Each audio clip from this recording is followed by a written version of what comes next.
Fast and Furious fans are impatiently awaiting the film's ninth installment, which was unfortunately pushed back due to the current global pandemic. Luckily, before the delay, we're able to get a taste of what's to come with an action-packed and OMG-inducing trailer. While it's great to see John Cena finally turning heel, Dom and Letty enjoying parenthood, the returning faves, and the usual over-the-top theatrics, the trailer was also able to reveal two of the movie's biggest shockers: the return of Tokyo Drift veterans Sean and Earl, and most importantly, the return of Han, the fan-favorite outlaw who met his untimely demise in the series' third film. We've seen Fast characters cheat death before, but Han's death seemed to be a sure thing, especially since he wasn't present in Furious 7 or Fate of the Furious. Also, his killer Deckard Shaw is still seeking atonement for killing Han, according to the Hobbs and Shaw spin-off. Now that Han is back, what does it mean for the Fast franchise moving forward? Especially now that the sequel for Hobbs and Shaw has been confirmed and the saga itself could be wrapping up. What's going on, y'all? It's your boy Roliver Queen, joined by a special guest and fellow Fast and Furious fan Elvis. And in this video, we're going to be talking about the implications of Han coming back to Fast and Furious. If you haven't already, please hit that subscribe button and turn your notifications so you're always in the loop whenever I drop new videos, and show some love to my boy Elvis as well, and check out his page.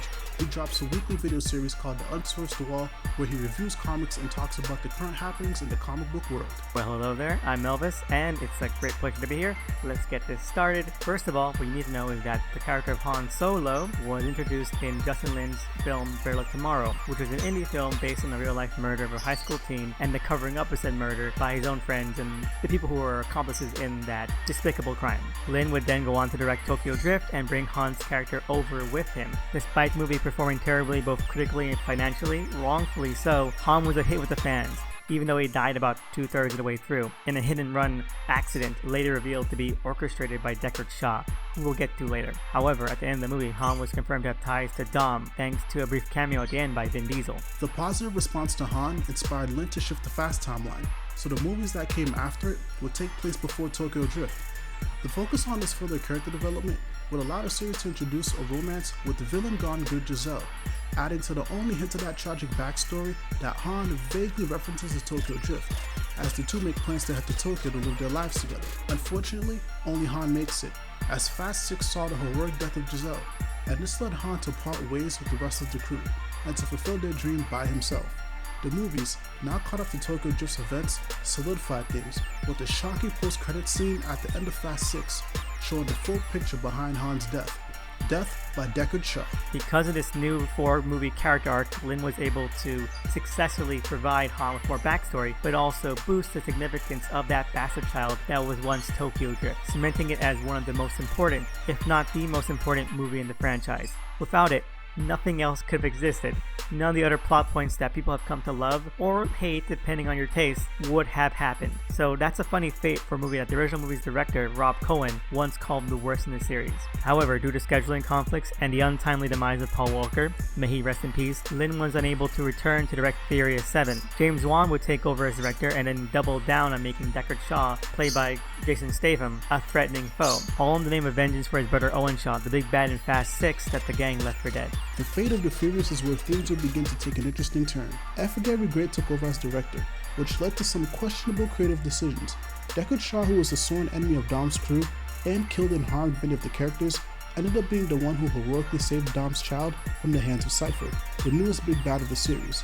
The film also introduced a more sympathetic backstory for Shaw, in an attempt to make it easier for the audience to accept this face turn, something that had obvious consequences, which we'll get to soon, but also made his previous effectiveness as a villain much less interesting.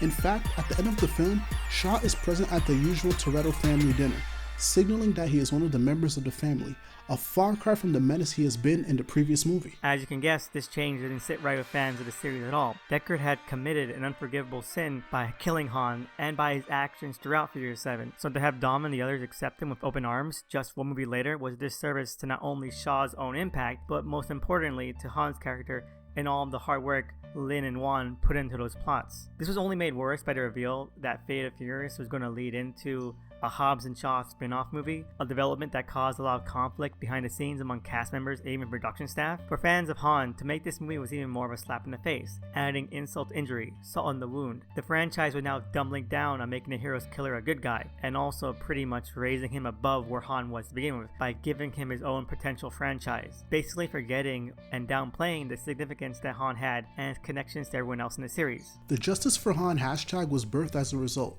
with fans airing out their grievances and demanding that someone intervene and do the right thing creatively to honor Han and to respect his legacy in the series. The outcry was enough to motivate Justin Lin to return and direct Fast 9. He stated that just like the fans, he too was confused with Shaw being part of the family, and for the ease that he was forgotten by basically everyone, and he returned to correct what was done. With all the outcry, he finally had a story in mind that was worth returning to the series for.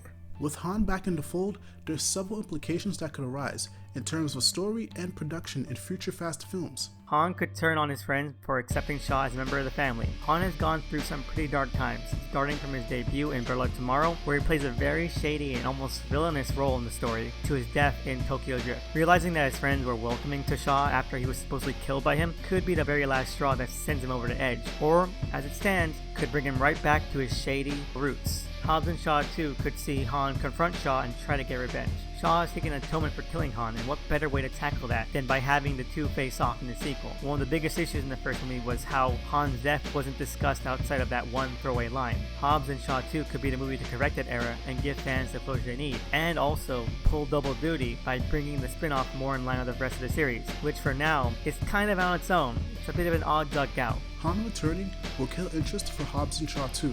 As I mentioned before, many fans were initially pleased with the Hobbs and Shaw spin-off news. Now that Han is back, many could feel that there isn't a need to continue the spin-off series. Why continue investing in Shaw's redemption in a spin-off movie when Justice for Han is coming in Fast 9? This could also be plausible given The Rock's grievances with the franchise anyway, and with other projects mounting up, including his pet project Black Adam, this could be shelved entirely. Fast 9 could be the stealth sequel for Tokyo Drift. The Fast 9 trailer showed us that Sean, Earl, and Han are returning to the action, and according to Bow Wow, Tuki is slated to return as well. Han's return could involve them and even other Tokyo Drift characters, further expanding on that movie. Despite Tokyo Drift being the lowest selling movie of the franchise, it is still beloved by many Fast fans. It's clear that Universal won't take a chance on an actual sequel, but touching on that series, while still serving the main plot of Fast 9, would be appreciated.